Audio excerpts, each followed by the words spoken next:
ርዕሰ ሊቃነ ጳጳሳት ሌዮ 14ኛ በመካከለኛው ምስራቅ ያለው ሁከትና ብጥብጥ እንዲቆም ጥሪ ያቀረቡ። ርዕሰ ሊቃነ ጳጳሳት ሌዮ 14ኛ በዓለም ዙሪያና በተለይም በመካከለኛው ምስራቅ ያለው ሁከትና ብጥብጥ የሰው ልጆችን ሁሉ የሚጎዳ በመሆኑ መቆም አለበት ሲሉ ጥሪ ያቀረቡ።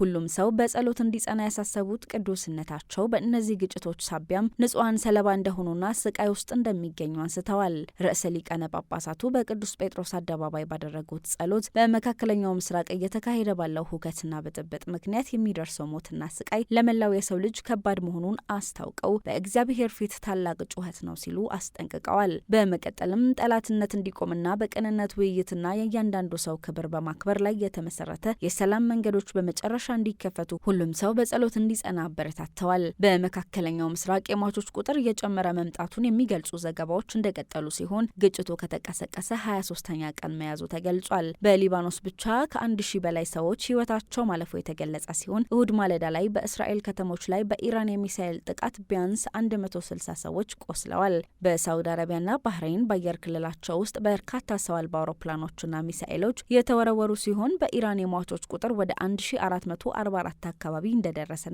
ከ18000 በላይ ሰዎች ቆስለዋል ተብሏል። መረጃው የቫቲካን ዜና አገልግሎት ነው።